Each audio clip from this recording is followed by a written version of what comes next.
Assalamualaikum warahmatullahi wabarakatuh. Berjumpa lagi di channel kita Edi Praitno, Menachem Ali Official, Geraha Mu'alaf dan Geraha Mu'alaf TV. Seperti biasa setiap malam Jumat kami selalu menjumpai Anda sekalian, dan malam hari ini saya masih ditemani oleh Ustadz Menachem Ali. Assalamualaikum Ustadz. Waalaikumsalam warahmatullahi wabarakatuh. Ini kayaknya ada yang menarik ini Ustadz. Kalau kemarin kita sudah membahas bahwasanya keturunan dari Nabi Ibrahim, baik itu dari Ibu Sarah, Ibu Hajar, dan Ibu Keturah, kemarin kita sudah sampaikan bahwasanya itu sudah tersebar di Jazirah Arab. Nah, ini ada yang menarik ini. Apakah keturunan beliau itu hanya di sekitar situ saja? Tidak ada ke tempat lain? Nah, terutama ke Indonesia kalau ada sih ya. Oh begitu ya.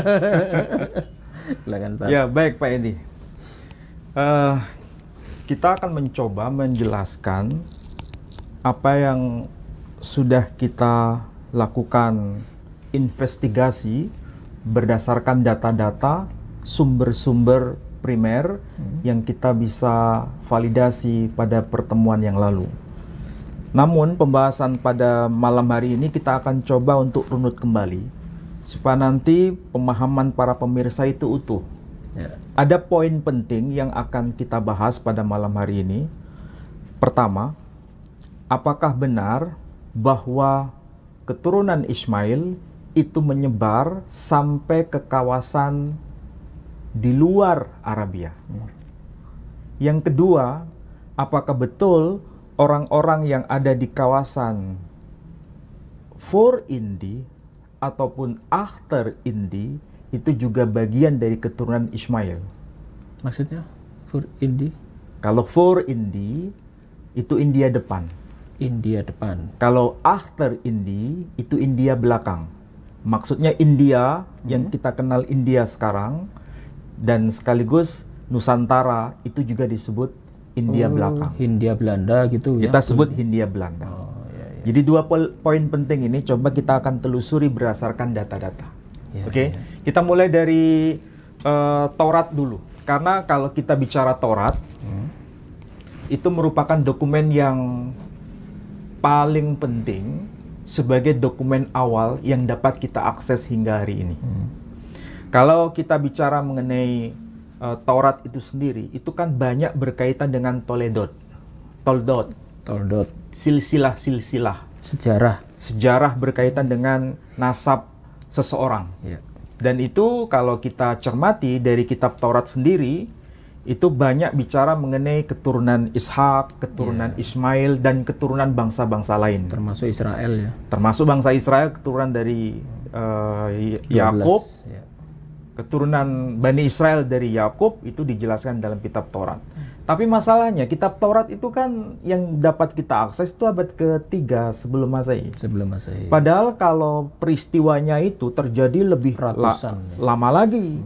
Tapi yang sampai kepada kita itu abad ke-3 sebelum Masehi. Manuskripnya ya. Manuskripnya yang tertua. Dan itu kita bisa lihat dari data yang disebut The Dead Sea Scroll atau naskah-naskah Laut Mati. Ya. Artinya antara peristiwa masa Ibrahim dengan penulisan manuskrip yang dapat kita akses yang paling tua itu jaraknya sangat jauh. Ribuan tahun ya. Ya.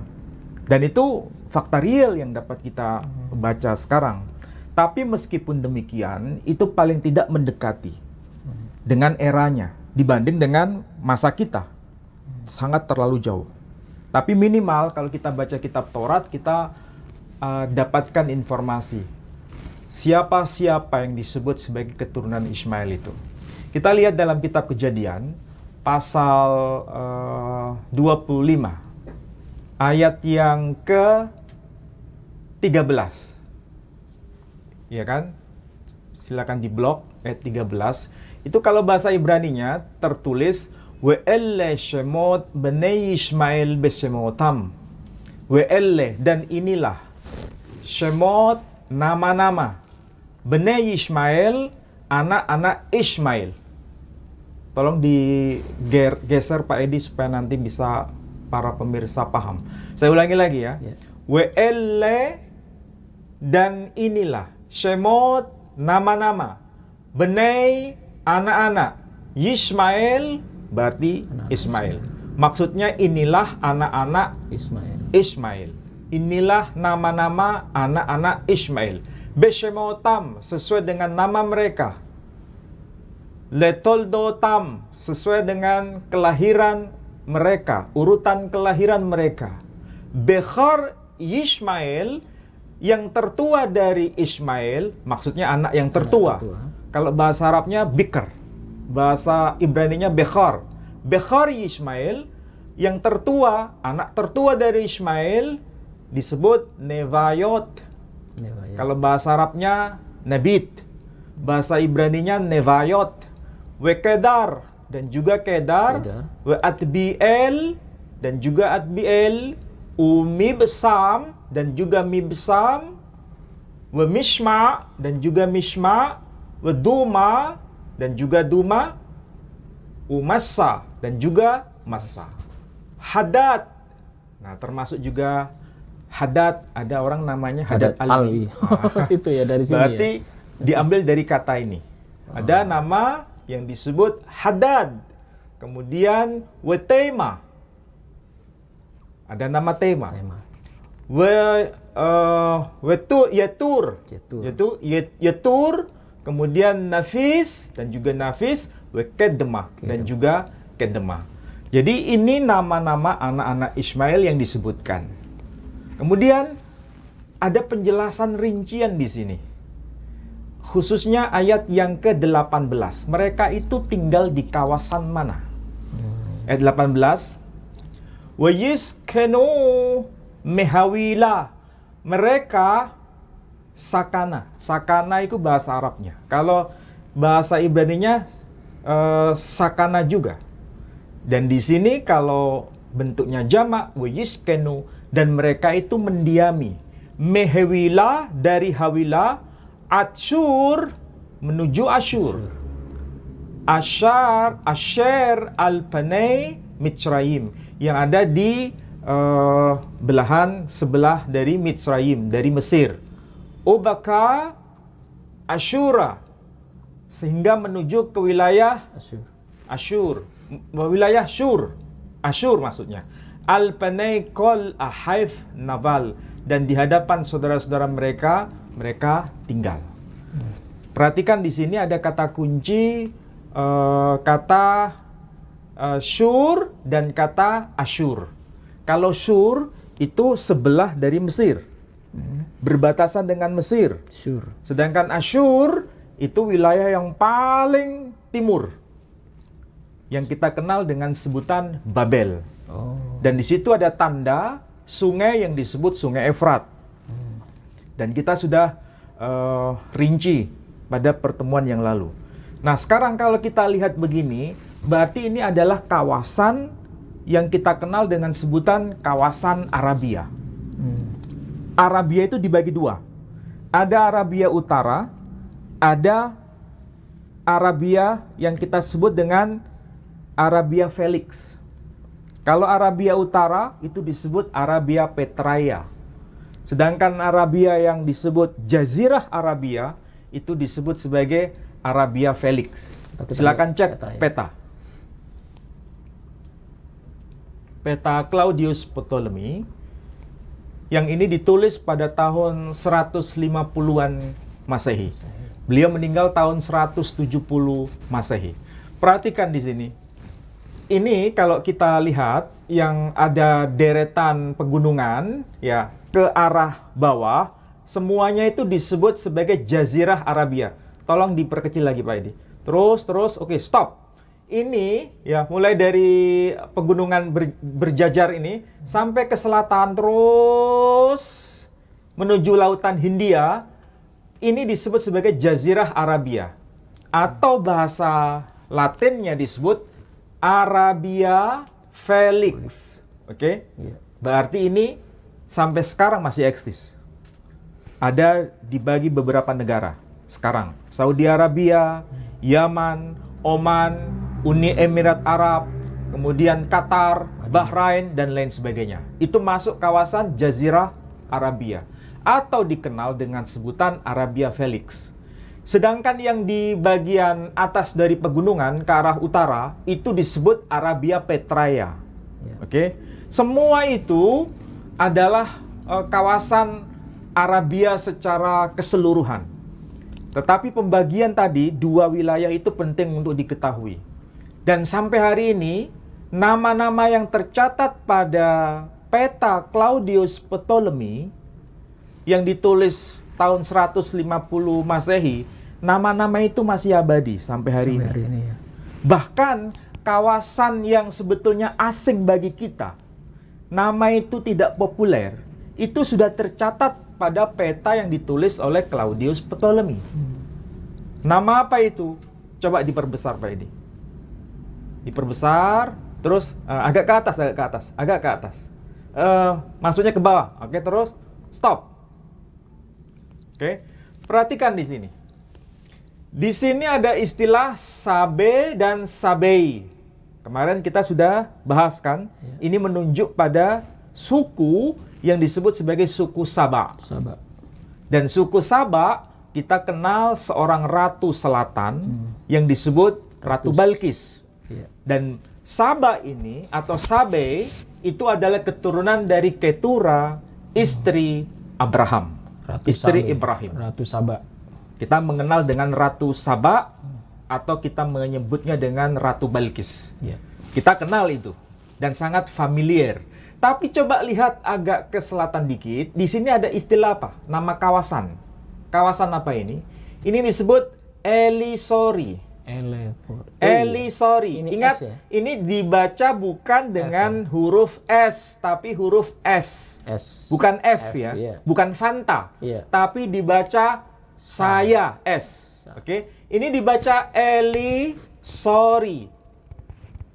Bahasa Latinnya. Ya.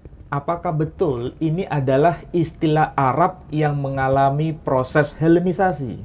Jawabannya ya. Dari kata apa? Ini kawasan yang sekarang dikenal dengan sebutan Al-Asir. Al-Asir. Jadi kawasan Al-Asir itu wilayah selatan dari Al-Hijaz. Jadi kalau di atasnya ini disebut kawasan Al-Hijaz.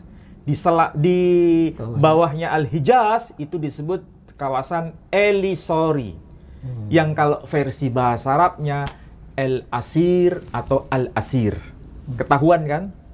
Ini membuktikan bahwa istilah Al-Asir, kawasan Al-Asir yang termaktub pada peta modern sekarang, itu sebetulnya bukan nama yang baru. Itu nama yang sudah eksis, sudah lama, yang dalam bahasa Latin disebut Elisori. Sepadan dengan istilah yang kita kenal dengan nama negara Qatar. Sedangkan dalam peta Claudius Ptolemy disebut dengan istilah Katara. Coba ke bawah. Perhatikan di sini. Betul kan? Ada kata Katara. Karena ini menjadi sebuah kawasan yang sudah punya peradaban. Sedangkan Al-Asir, lihat lagi, Al-Asir. Tidak ada bentuk secara lengkap, ya. Tapi ini juga ada peradaban, tapi tidak terlalu besar. Tapi ini fakta real bahwa Elisori atau Al-Asir itu sudah dikenal pada abad ke-2 Masehi. Oke. Nah, dari sini kita tahu ringkasnya bahwa suku-suku keturunan Abraham melalui Ismail atau melalui Ketura teridentifikasi di sini. Salah satunya adalah suku Kasaniti. Yang dalam bahasa Arab disebut dengan istilah Bani Qais. Oke, kalau Bani Qais itu keturunan Ismail dari Sayyidah Hajar, istri Ibrahim. Sementara kalau suku Sabe atau Sabei itu keturunan Ketura, istri dari Abraham. Artinya itu masih satu keluarga besar. Ya, tadi dikatakan mereka hidup berhadapan-hadapan, ini berarti benar ya? Ya, betul, faktanya demikian. Termasuk ada istilah Zabram Regio, ya kan? Ini kan suku Zimran, keturunan dari Ketura, istri dari Ibrahim. cuma dilafalkan Zabram. Dalam bahasa Ibrani disebut Zimran. Dan ini kawasan dekat dengan wilayah Makkah yang disebut Makoraba. Yang atasnya, wilayah agak ke utara, disebut Yatripa. Yang dalam bahasa Arab disebut Yathrib, nama lainnya Madinah. Jadi nama-nama ini tidak asing sebetulnya. Bukan lahir dalam konteks baru. Bukan baru muncul era Islam, tapi sudah teridentifikasi pada masa yang lebih kuno. Minimal kita bisa berdasarkan teks yang ditulis oleh Claudius Ptolemy abad awal Masehi. 2 Masehi ya. Oke, ini fakta real. Pertanyaannya kembali pada pembahasan yang tadi sudah saya sebutkan. Mereka itu menyebar ke kawasan yang disebut Arabia, baik Arabia Felix maupun Arabia Petraea. Apakah mereka juga menyebar sampai ke kawasan lain? Seperti Bani Israel itu kan tersebar kemana-mana. Ya, Bani Israel itu bukan hanya ada di kawasan Arabia. Setelah mereka itu terserak, mereka juga pergi ke kawasan timur. Sampai ke kawasan India, sampai ke kawasan Afghanistan, sampai ke kawasan Persia. Manado juga. Bahkan sampai ke kawasan yang lebih timur lagi. Iya. Sampai kemana? Apakah sampai ke Indonesia? Iya, di Manado banyak keturunan. Mana buktinya? Data apa yang dipakai? Banyak keturunan Yahudi katanya. Ya katanya, tapi datanya mana? Kita bicara berbasis pada data. Oke? Saya tidak bahas mengenai Bani Israel. Tapi yang saya bahas adalah apakah keturunan Ismail itu sampai ke kawasan di Nusantara ini. Asia ya. Kawasan Asia ini. Kawasan Asia Tenggara bahkan. Kalau India katanya mungkin ya. Ya pasti. Cuma kan saya nggak membahas konteksnya di situ. Cuma saya ingin bicara pada data yang saya persiapkan sekarang. Kita mulai dari data apa yang ditulis oleh orang-orang yang hidup pada masa sebelum abad ketiga Masehi. Ditulis oleh siapa? Nggak tahu. 3 sebelum Masehi. 3 sebelum Masehi, bukan abad ketiga Masehi. 3 sebelum Masehi. Ini bagian dari manuskrip Dead Sea Scroll, ya, yang membuktikan bahwa Bani Ismail itu dan Bani Ketura itu menjadi satu, dan kawasannya sampai ke kawasan lebih timur. Nah, kita coba tengok, kita lihat pada dokumen Kitab Yobel, ya. Dokumen Kitab Yobel. Kitab yang tidak diakui itu ya.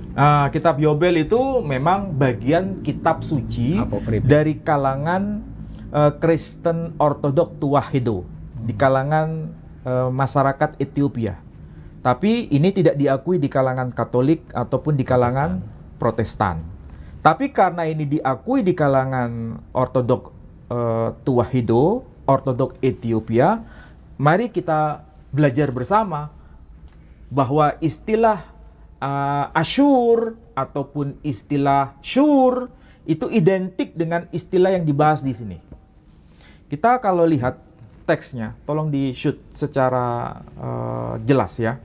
Ini kalau kita baca Sefer Yovelim, maksudnya kitab Yobel. Pada pasal yang ke-20, ini teksnya juga agak tua, saya harus memegang supaya tidak rusak. Di sini pada teks yang urutan ke-12 disebutkan Wayalah Yismael Ubenaif, dan adapun Yismael serta putra-putranya Ubanai Ketura, dan juga putra-putra Ketura Ubanai Hem, dan juga keturunan dari keturunan Ketura. Berarti ini sudah cucu cicitnya Ketura, ya, termasuk cucu cicitnya Ismail. Wais lahem, maksudnya mereka itu menyebar sampai ke kawasan mana? Disebutkan dari Meparon, dari kawasan Paran, hingga ke kawasan yang disebut Bavel, Baaka Bavel, hingga ke kawasan Bavel. Kira-kira tahu nggak maksudnya apa itu Babel? Babel. Babel itu Menara dari dua Babel. kata. Satu, kata bab. Dua, kata el. Bab itu artinya pintu, el itu Tuhan. Berarti pintu menuju Tuhan. Ini yang disebut gerbang Mahadewa. Yang Menara Babel terkenal itu. Ya, kita sebut sebagai Menara Babel. Dan mereka ini disebut sebagai apa? Wayikra. Mereka disapa dengan sebutan Arab, Ismail, dengan sebutan kaum Arab ataupun kaum Ismail.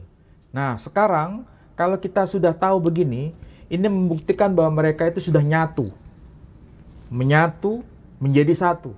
Tidak ada beda antara keturunan Ismail ataupun keturunan Iska. bukan Ketura. Oke, Ketura. Menjadi satu. Kalau sudah tahu demikian, berarti kita harus paham betul bahwa mereka itu bukan mendiami di kawasan yang sempit, tapi mendiami di kawasan yang sangat luas. Bahkan kalau kita tahu Babel itu kawasan perbatasan dengan yang disebut kawasan Hindustan. Kalau berbatasan dengan kawasan Hindustan, kita tahu bahwa Persia itu kan bagian dari Arya. Ya. Oke. Kalau tahu bagian dari Arya, bahasa Arya, versi bahasa Urdu, versi bahasa Parsi, versi bahasa Sanskrit, itu ada kedekatan makna. Contoh, kata bahasa Parsi misalnya, kata apa itu? Dohtar. Apa itu? Dohtar. Itu bahasa Parsi. Kalau bahasa Yunaninya disebut apa? Tugater. Artinya apa? Anak perempuan. Oh, Bahasa Inggrisnya daughter. dokter. Sama kan? Iya, iya.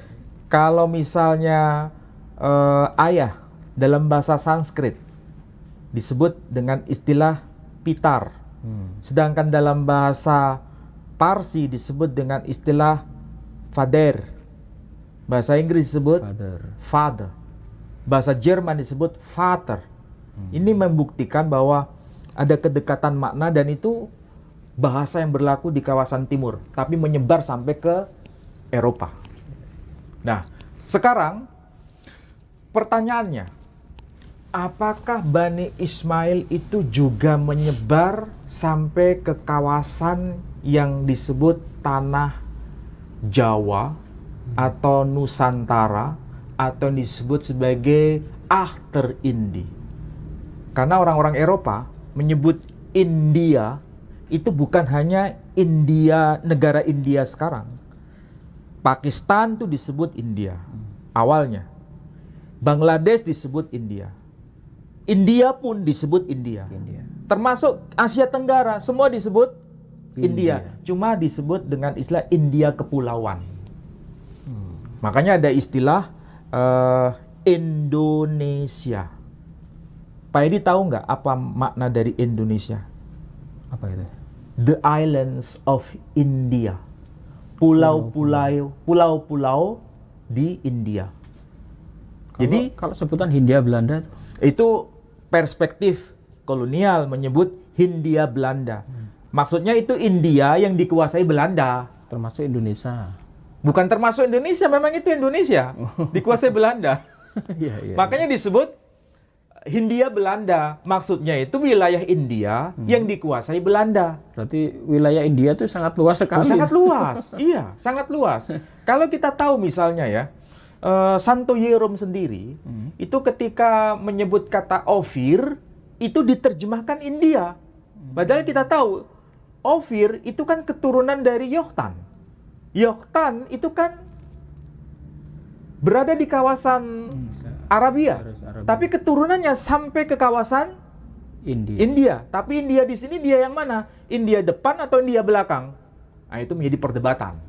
Saya nggak bicara Ofir, tapi saya bicara apakah betul keturunan Ismail itu sampai ke kawasan yang disebut The Islands of India, pulau-pulau di India, termasuk Pulau Jawa. Ya, nah kita mulai dari teks yang ditulis oleh Ramayana sendiri ya. Ramayana itu tahu Pak Edi? Kitab Ramayana ditulis oleh seorang pujangga dari India namanya Walmiki.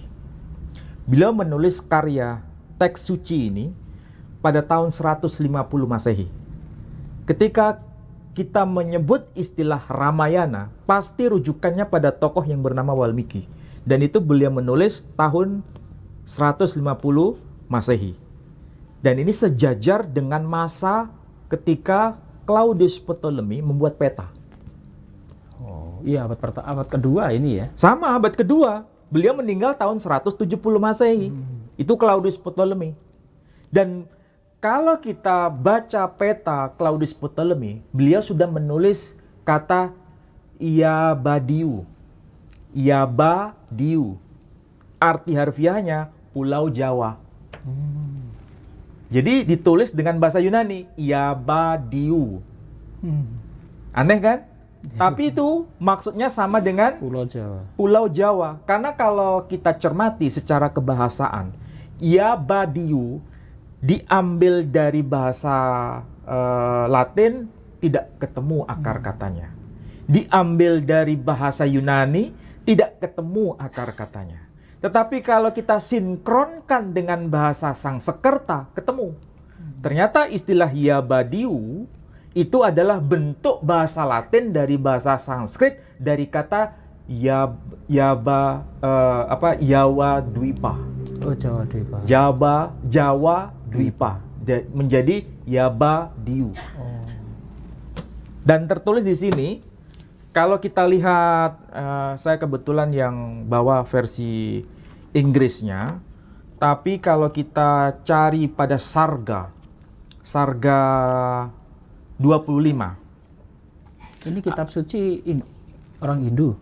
Iya, tapi ini sudah versi Old Javanese Ramayana yang dikerjakan oleh Stuart Harbson. Ini seorang filolog dari Eropa. Aslinya dalam bahasa Sangsekerta. Cuma ini sudah juga diterjemahkan dalam bahasa Jawa Kuna. Tapi ketika dia menjelaskan eksistensi Pulau Jawa, disebutkan di sini. Pada Sarga yang ke-25, itu ada teks yang bunyinya demikian ya. Ini kalau versi bahasa Indonesia saya terjemahkan nanti. He devised the plan to order divine Agasta to reside in Java. Saya ulangi lagi ya. He devised the plan to order the divine Agasti to reside in Java. Dia merencanakan suatu rancangan, maksudnya dia merancang suatu rencana untuk memerintahkan Agasti yang suci untuk mendiami di Pulau Jawa. Dalam teks Ramayana sudah disebutkan. Bahkan di dalam kitab Ramayana yang versi bahasa aslinya, dalam Kiskindha Kanda, kalau nggak salah itu Sarga yang ke-31. Teks ayatnya itu ayat yang ke-29.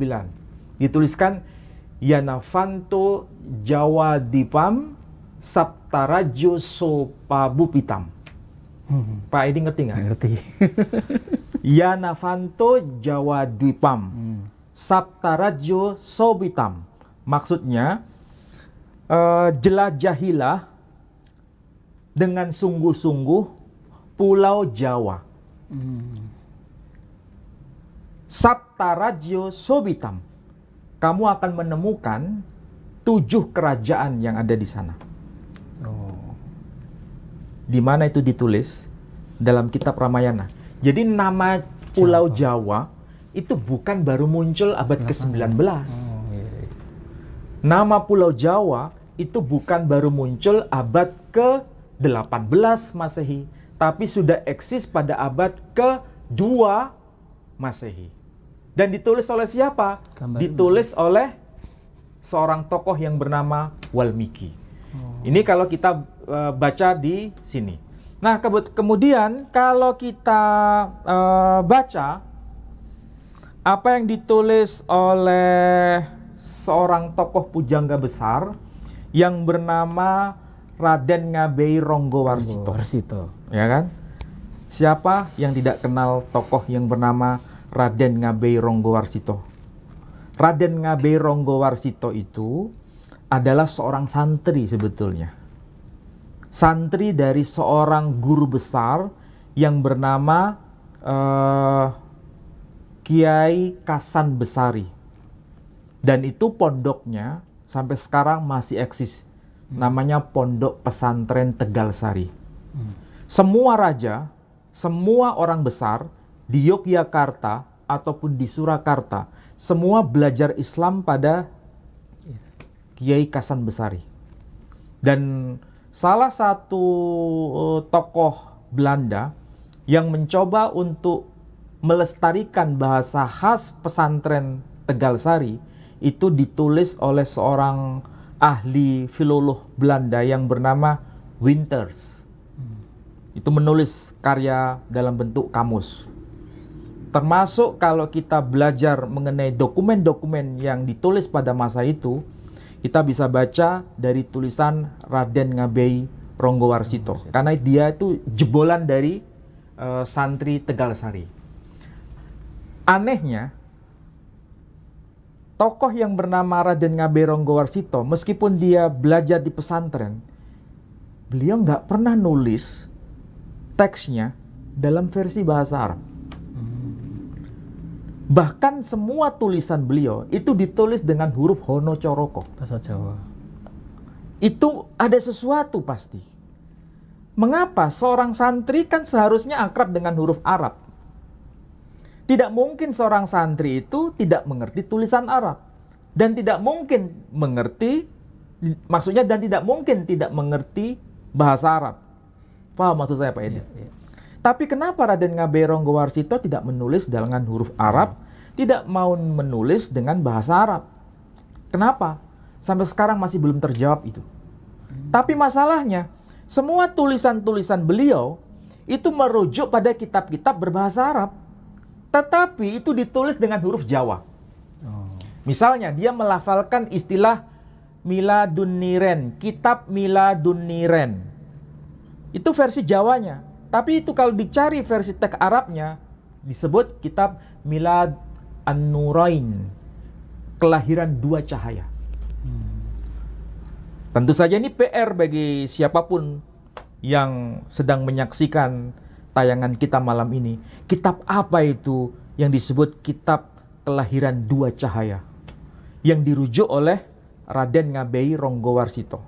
Bahkan dia juga merujuk kitab Jitab Soro. Kitab Jitab Soro. Dan kitab Jitab Soro itu pasti bukan versi bahasa Arab, tapi itu versi bahasa lokal. Kitab apa itu? Silakan cari. Tapi yang jelas nama-nama kitab itu dicantumkan dalam karya beliau yang disebut Serat Paramayogo. Ini bicara mengenai asal-usul manusia Jawa. Ini buku tua nih ya. Nah, buku tua, lihat aja wajahnya kayak begini. Ini kan tidak mungkin buku baru. Ini buku tua. Serat Paramayogo. Ya, perhatikan di sini Pak Edi. Ini kalau kita lihat, ya tulisannya pakai bahasa Arab atau pakai bahasa Jawa? Bahasa Jawa. Hurufnya huruf Arab atau huruf Jawa? Jawa. Hurufnya huruf Jawa. Jadi ini tidak mungkin ditulis dengan bahasa sembarangan. Istilah yang dipakai juga bukan istilah sembarangan. Bisa dilacak itu asal-usulnya. Dan bisa dilacak juga asal-usul teksnya. Hanya saja ini perlu penelitian lebih lanjut. Orang yang nggak paham dengan cara berpikir orang Jawa, dianggapnya orang Jawa itu penuh dengan legenda. Orang Jawa itu dianggap penuh dengan mitos. Padahal kalau kita kembalikan pada kajian historis, orang Arab juga penuh mitos sebetulnya. Kalau mau jujur ya. Pertanyaannya kan sederhana. Dari mana teks kitab Quran itu? Rujukannya untuk mengatakan itu valid dari mana? Biasanya jawabannya wahyu. Ya. Tapi kan kita bertanya, kalau seandainya itu dilacak, kisah mengenai Ibrahim, kisah mengenai Nabi Nuh, kisah mengenai Nabi Musa, apakah ada data pada masa itu? Zaman Nabi Nuh, datanya bisa nggak kita konfirmasi? Zaman Nabi Nuh belum. Adakah data pada zaman Nabi Ibrahim, datanya bisa kita konfirmasi? Meskipun itu termasuk dalam Quran, kan jaraknya sangat jauh. Tapi kenapa kita bisa menerima? Karena sudah diklaim sebagai wahyu. Tapi sebagai seorang historian, kesulitan untuk menerimanya sebagai sebuah kebenaran kan. Tapi kalau sebagai wahyu ya sudah selesai. Begitu juga kalau kita bertanya kepada orang-orang Arab, kamu yakin enggak bahwa kamu keturunan Ismail? Oh yakin, seyakin-yakinnya. Datanya dari mana? Oh itu ada catatannya. Catatan kitab nasab, abad keberapa? Catatan itu, abad keberapa? Abad ketiga Hijri. Paling tua. Jaraknya udah ribuan tahun. Ribuan tahun. Iya. Tapi kenapa bisa dipercaya? Sementara catatan orang Jawa yang ditulis oleh Rogo Warsito dianggap sebagai legenda. Ini kan ketidakadilan cara berpikir. Iya. Oke? Tahu maksud saya Pak Edi? Betul. Ini kalau lepas dari doktrin agama ya. Iya, iya. Kalau kita percaya dengan Quran ya sudah selesai. Yang kan tidak mungkin saya menolak Quran toh. Iya. Kan begitu toh maksudnya. Tapi kalau dikaji secara kajian data, itu kan data yang muncul belakangan. Kalau dikatakan ini Ronggo Warsito tulisan yang muncul pada masa kolonial, sedangkan manusia Jawa itu kan lebih awal lagi. Kok gampang dipercaya? Ya karena ini taken for granted sudah. Tetapi ini pasti bisa dirujuk asal kita temukan data. Cuma masalahnya ketika Ronggo Warsito merujuk kitab Jitab Soro, merujuk kitab Miladun Nurain, kalau dia menyebut kitab Miladun Niren, itu harus dicari data itu. Dan memang tidak mudah. Apa yang tertulis di sini? Di sini tertulis ada satu teks yang penting untuk dicermati. Perhatikan ya. Ini ada baris yang kelima. 1, 2, 3, 4. 1, 2, 3, 4, 5. Oke? Ini kalau dibaca, perhatikan. Sang Prabu Sarkil Wahu, saya ulangi lagi ya.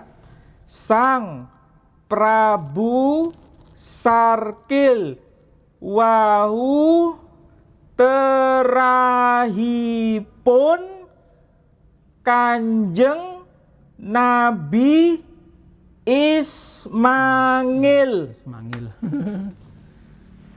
Siapa itu Prabu Sarkil? Prabu Sarkil itu bapaknya Aji Soko. Perhatikan di sini. Ada istilah Aji Soko, ya kan? Aji Soko. Aji Soko itu anaknya Prabu Sarkil. Prabu Sarkil itu terahipun atau wayahipun, di sini disebut wayahipun ya.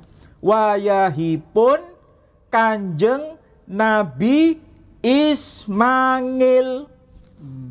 Jelaskan ini loh. Tertulis Ismail. Ini loh. Ismail. Nabi Ismail. Jelas? Kalau mereka bisa baca tulisan Jawa, ya pasti membenarkan apa yang saya baca. Kecuali dia nggak ngerti tulisan Jawa, baru menyalahkan. Ini tulisan tangan itu ya? Oh enggak, ini sudah dicetak. Ya? Sudah dicetak. Tapi ini sebuah informasi bahwa Aji Soko itu keturunan dari Ismail. Prabu Sarkil. Oh. Prabu Sarkil keturunan dari Ismail. Ismail. Ismail anaknya siapa? Nabi Ibrahim lah. Iya, nggak mungkin kan Ismail anaknya tukang soto. Iya kan? Kalau Sarkil itu siapa? Nah, masalahnya di situ. Hmm. Orang-orang yang nggak paham di sini pasti bertanya, siapa itu Prabu Sarkil? Itu harus dilacak melalui kitab Miladun Nurain atau kitab Jitab Soro. Dan inilah penjelasan dari tulisan dari siapa?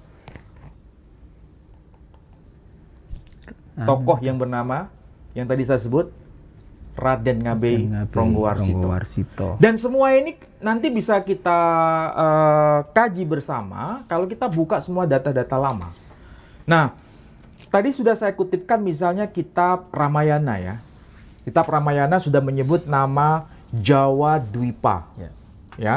Kemudian kalau di sini tadi saya lupa ya, di kitab ini Aji Soko itu ternyata juga berkaitan dengan Jawa. Berkaitan dengan Jawa. Jadi istilah di sini yang dipakai Aji Soko Ngajawi. Tahu maksudnya? Aji Maksudnya Soko apa? dari Jawa. Bukan Aji Soko Ngajawi, itu maksudnya Aji Soko menjadi Jawa. Oh, Ngajawi menjadi Jawa. Ngajawi itu maksudnya menjadi Jawa. Nama Jawanya Aji Soko. Nama Jawanya Aji Soko. Tapi Nama aslinya Empu Sengkolo. Empu Sengkolo. Nama aslinya. Dan itu keturunan dari Prabu Sarkil. Kalau dilihat dari namanya unik kan? Tapi nama bapaknya disebut Ismail. Itu kan versi bahasa Jawa. Iya, iya. Bahasa Arab kan tidak disebut Ismail. Mungkin orang berkata, oh Ismail itu istilah yang sudah mengalami proses Perubahan. penjawaan. Dan itu bukan ori. Misalnya begitu. Berarti itu sudah KW, palsu. Namanya saya disebut Ismail, palsu. Tidak ori, KW. Pertanyaannya, kalau istilah Ismail dianggap KW, tahu KW? Tidak ori, tidak original, tidak asli. Pertanyaannya, apakah istilah Ismail itu asli? Iya. Aslinya bahasa Ibrani apa itu? Aslinya itu apakah bahasa Arab atau bahasa Ibrani? Ibrani. Kalau bahasa Ibrani kan tidak disebut Ismail, disebut Yishmael. Iya, Yisma. Orang Arab menyebut Ismail. Yang asli yang mana? Yang ori yang mana? Yang Ibrani lah. Silakan berpikir sendiri. Jadi jangan main klaim. Kalau orang Jawa mengatakan Ismail, dianggap tidak ori. Kalau orang Arab mengatakan Ismail, dianggap ori. Itu kan klaim sepihak. Iya, iya. Sementara kita bisa cari istilah bahasa Ibrani-nya disebut Yishmael. Pertanyaannya, dokumen yang lebih tua menyebut Ismail atau Yishmael? Ismail. Data dari mana? Dari Ibrani tadi. Dari teks Gua Qumran abad ketiga sebelum Masehi. Pertanyaannya, adakah bukti nama Ismail bahasa Arab yang lebih tua dari dokumen Dead Sea Scroll? Hadirkan kepada kita. Nggak ada. Nggak ketemu. Berarti klaim sepihak itu jangan terburu nafsu. Karena terlalu Arab sentris. Bukan berarti saya membenci Arab, bukan. Saya bicara berdasar pada data. Kalau dikatakan nama Ismail itu baru muncul pada dokumen Raden Ngabero Warsito. Kalau dikatakan itu dokumen baru, oke, itu dokumen baru. Pertanyaannya, mana yang asli? Ismail misalnya. Itu dokumen abad keberapa? Dalam Quran. Pertanyaannya, Quran abad keberapa? Abad ke-7 Masehi. Sementara yang Yishmael abad ke-3 sebelum Masehi. Mana yang lebih tua? Iya. Dokumen Ibrani yang lebih tua. Jadi begitu cara berpikirnya. Ini bukan bicara soal mengingkari Quran loh, bukan loh. Jangan salah paham loh ya. Tapi orang-orang kalau mengatakan Ronggo Warsito yang dikenal malah ramalannya, ramalan Ronggo Warsito. Oh, itu kan tulisan beliau kan ada Serat Kolotido, ya kan? Ada juga apa itu? Misalnya Serat Paramayoga yang tadi saya sampaikan itu. Masih banyak yang lain sebetulnya. Tapi yang populer berkaitan dengan asal-usul manusia Jawa itu Serat Paramayoga. Beliau aktif nulis ya waktu itu berarti ya? Ya memang betul. Dan ketika beliau menulis itu, makanya saya bertanya, kenapa dia tidak mau menulis dalam versi bahasa Arab? Apakah beliau itu tidak mengerti bahasa Arab? Sangat tidak mungkin. Pasti ngerti. Sebab di dalam kitabnya ini yang ditulis dengan huruf apa ini? Huruf Jawa, ternyata ada kutipan-kutipan teks Arab. dalam judul bahasa Arab. Cuma dijawakan Miladuniren. Tapi seharusnya kan versi Arabnya Miladunurain. Ini tahun berapa? Hah? Coba cek ya. Waktu ditulis itu tahun? Oh, kalau ditulisnya tahun berapa? Tidak tahu ya. ya. Tapi ini kalau dicetak ini sekitar abad ke 19-an. 19 awal. Berarti kan baru. 19. Iya. Dan kalau kita mau tahu bahasa Jawa pada masa itu, ya sebetulnya ya sama kalau kita belajar bahasa Jawa kuno. Bahasa Jawa kuno yang sudah diteliti oleh Stuart Robson itu sebanding dengan tulisan yang ditulis oleh Van der Tuuk. Ini saya baru dapat nih Pak baru Edi. datang ini ya. Tua ini, tahun berapa ini? Ini tuh ya. Kawi Balinese Netherlands Woordenboek. Tulisan siapa ini? Dr. Van der Tuuk. Ya. Ya, Van der Tuuk. Ini terbitan tahun berapa? Berapa ini? Bentar. 1897. Wih. Ya, 1800 dan diberi kata pengantar oleh Dr. Brandes. 1897. 1897. Ini buku Berarti ini buku ya? tua ya. Hampir 100 Dan ini juga menyebutkan soal Ramayana juga. Ramayana, kemudian Mahabharata. Coba saya cek ya. itu bahasa Belanda. Ini bahasa Belanda. Tadi saya cek itu ada soal Ramayana tadi, sebentar. Ini buku tua ini, hati-hati ini. Oh Mahal iya ini. Pak Edi, ini buku tua dan buku langka. Nah, misalnya ada istilah sota soma. Ini kan salah satu kakawin yang dibuat dalam bahasa Jawa kuno. Kemudian ada apa itu? Sebentar saya cek. Tadi saya nemukan di sini. Soalnya baru datang ini ya, belum dibaca Iya. semua. Baru datang Sore ini. sore tadi. Iya. Dan carinya susah ini, berburu buku kuno.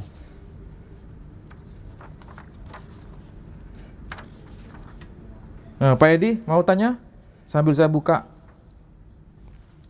Iya. Saya tadi masih kepikiran yang keturunan Ismail yang ke Indonesia tadi ya.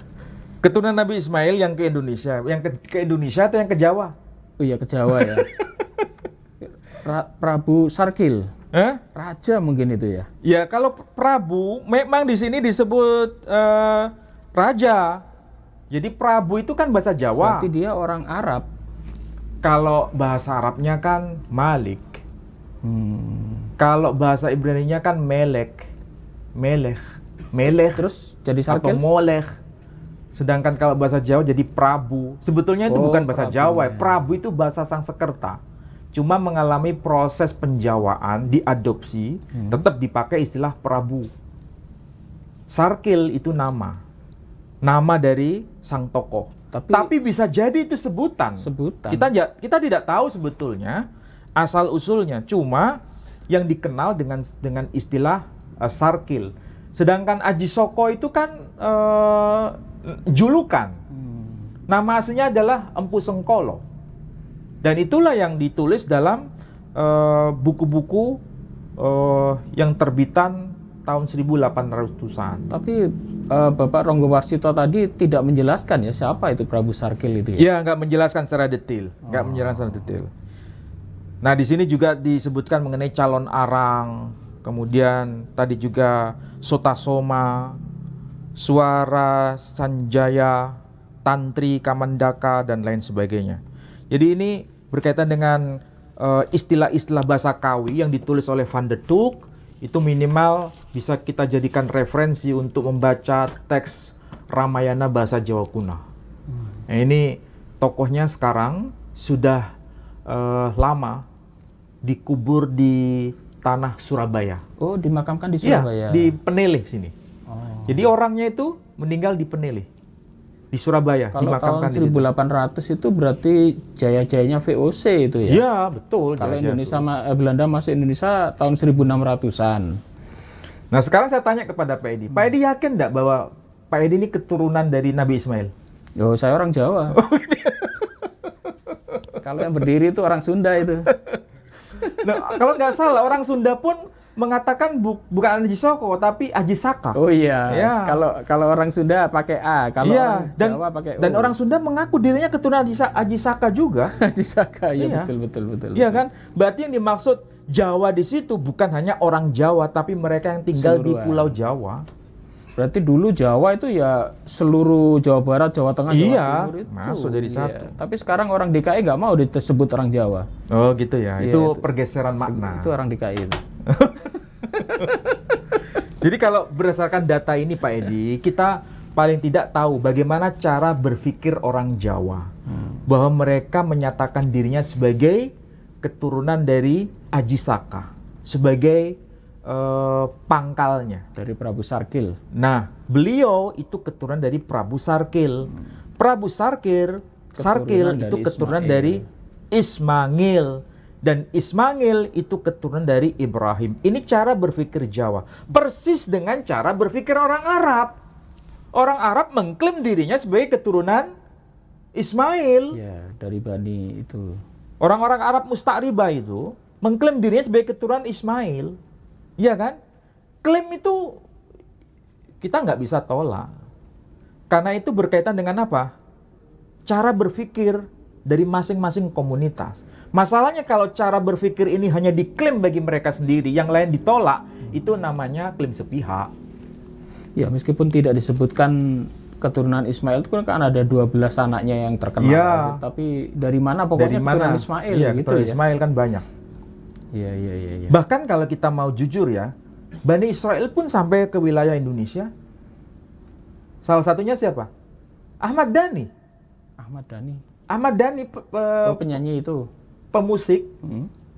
yang Itu kita kenal, keturunan Israel. Dewa 19 tuh. Itu kan keturunan Israel tuh. Oh. Bani Israel dia. Iya kan? Iya. Iya, banyak sih di Indonesia. Nama belakangnya coba lihat tuh. Kahler, Oh.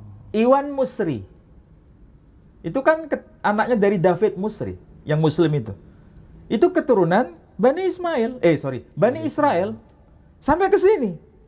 Pertanyaannya, Bani Ismail kemana? Ke Jawa. Saya keturunan Ismail ya. Ngismangil. Dari Prabu Sarkil. Harus bangga berarti orang Jawa sekarang ini. Itulah Keturunan sebabnya Ismail. orang Jawa, khususnya ya, bukan berarti hanya Jawa ya. Siapapun yang tinggal di Pulau Jawa, kalau merasa dirinya itu keturunan Ismail, keturunan Ismangil, makanya orang Jawa itu sebagian besar, mayoritas mengikuti Nabi dari kalangan Bani Ismangil. Mengikuti siapa? Nabi Muhammad SAW. Iya. Jadi itu bukan sebuah kebetulan. Makanya kalau kita rujuk kitab-kitab terdahulu ya, masa belakangan itu kadang dikonfirmasi oleh dokumen sebelumnya. Misalnya, Sang Buddha sendiri. Apakah muncul istilah itu pada masa belakangan? Ternyata tidak. Itu sudah tertulis dalam kitab-kitab agama Hindu. Ada dalam teks yang disebut kitab Srimad Bhagavatam Purana. Itu ada bunyinya begini. Tata kalau sampravete sammohaya surat dwizam Budo nam jana suta kika tisu bavisjati. Pak Edi ngerti? Nggak ngerti. Jadi intinya Budo nam jana suta kika tisu bavisjati. Sang Buddha dia akan datang untuk memberikan pencerahan. Memang tidak disebut namanya siapa, hanya disebut dengan istilah Budo nam jana suta. Sang Buddha itu akan datang. Berarti kalau penyebaran agama Islam ternyata juga menyebar dari Pulau Jawa ya tidak salah berarti. Iya, Kalau kita ya lihat bisa sebenarnya begitu. Intinya antara Jawa dengan Arab itu ibarat kaki kanan dan kaki kiri. Tidak bisa dipisah. Berarti ada keturunan-keturunan Nabi Ismail yang masuk ke sini Iya. menyebarkan agama Islam di sini. Nah, buktinya kita bisa lihat data-data yang tadi saya sampaikan itu. Iya, iya. Hanya saja jangan sampai ada pihak-pihak yang mencoba untuk merendahkan yang lain. Iya, iya. Kalau dikatakan Jawa itu apa? Jawa itu nggak penting, ya kan? Orang Jawa itu kelas ahwal. Orang Jawa itu orang pinggiran, tidak ori. Ternyata Sedangkan orang yang dari Arab itu kelas tinggi. Ini namanya apa? iya, Merendahkan yang merendahkan.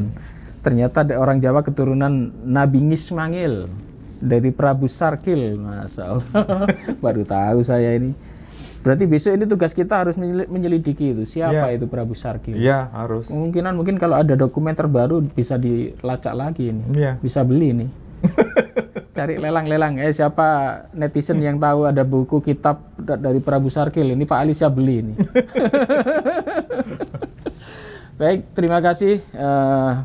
Paparan pada malam hari ini sangat mengesankan. Ternyata saya baru tahu saya orang Jawa dan harus bangga keturunan Nabi Ismail. Dan ternyata memang Wali Songo juga menyebar dari Pulau Jawa semua ya. Ya. Nah, Menyebar di Jawa. dari Jawa keluar ya, sampai ke Kalimantan, ke pulau-pulau yang lain, dan sampai ke Nusantara. Dan ternyata jumlah agama Islam terbesar di Indonesia ini, mengalahkan Arab Saudi malah. Ya, sebagaimana jumlah terbesar dari kaum keturunan Ismail. Ismail, betul. Dan itu janji Tuhan sendiri kan? Oh iya, menyebar ya. Iya. Kan 12 keturunan Ismail itu kan menyebar. Wilayahnya itu sangat luas. Iya. Dari Sungai Mesir sampai ke Sungai Efrat. Dan itu masih ke arah timur lagi terus. Iya, iya. Sampai ke kawasan kita, ini kan paling timur. Sampai ke kawasan Hindia. Dan ternyata wilayah kita juga masuk wilayah Hindia. Iya. Hindia Belanda. Baik, saudaraku sekalian, kajian yang sangat menarik ya. Selalu saya katakan selalu ada yang baru. Jadi tonton kami selalu malam Jumat, kajian kami selalu ada yang baru. Bahkan Ustadz Menahem Ali sampai bela-bela ini beli buku mahal ini baru datang untuk Anda sekalian ini.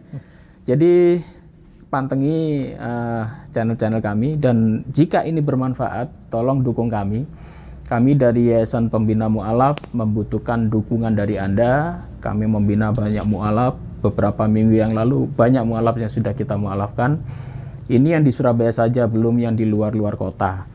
Kemudian kita juga punya program membangun masjid yang sampai saat ini juga belum selesai. Untuk itu, untuk Anda yang ingin berdonasi, silahkan Anda scan barcode di sebelah saya ini. Silahkan Anda scan. Dan berapapun bantuan dari Anda ini sangat bermanfaat untuk kelangsungan perjuangan kami. Dan ini 100% ya untuk kita gunakan untuk kebutuhan atau untuk umat. Jadi ini memang betul-betul dana akan kita pertanggungjawabkan. Tidak semena-mena kita akan memakai, tapi khusus untuk pembinaan para mu'alaf dan pengembangan dari Yayasan Pembina Mu'alaf Tauhid di seluruh Indonesia. Demikian untuk Anda yang sudah menyumbang, kami ucapkan banyak terima kasih dan semoga Allah Subhanahu wa taala melipat gandakan rezeki Anda. Mungkin ada closing Ustaz, silakan. Ya, ada 2 poin mendasar untuk kita cermati pada kajian malam ini. Yang pertama, Bani Ismail atau keturunan Ismail itu sangat-sangat besar.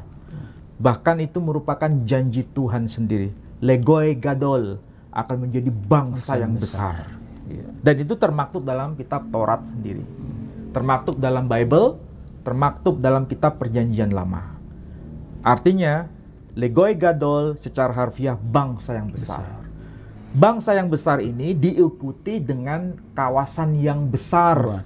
Bahkan diberikan batas-batasnya dari sungai Mesir sampai ke sungai Efrat. Dari kawasan Sur sampai ke kawasan Asyur. Bahkan keturunan Ismail menyebar sampai keluar kawasan itu. India. Sampai ke kawasan Akhtar Indi ataupun For Indi. Dan orang-orang Barat mengidentifikasi bahkan pada masa kolonial dengan sebutan Hindia Belanda. Makanya kita mengenal istilah Indonesia itu sama dengan the islands of India, pulau-pulau India, pulau-pulau di kawasan India. Dan itu bagian dari kita, Nusantara ini. Dan kalau kita baca kitab Ramayana, kemudian kita baca kitab Serat Paramayoga, itu memberikan penekanan dengan istilah Jawa Dwipa, Pulau Jawa. Dan kalau kita cermati di situ, bahkan disebutkan satu tokoh yang bernama Prabu Sarkil, keturunan dari Nabi Ismail. Ya. Berarti kalau orang Jawa keturunan dari Aji Saka dan Aji Saka keturunan Prabu Sarkil keturunan dari Ismail, berarti orang Jawa ada kaitan dengan Keturunan Nabi Ibrahim. Ya. Dan itu bukti bahwa nubuatan itu Lego Gadol, Bangsa yang besar, termasuk Indonesia. itu fakta real.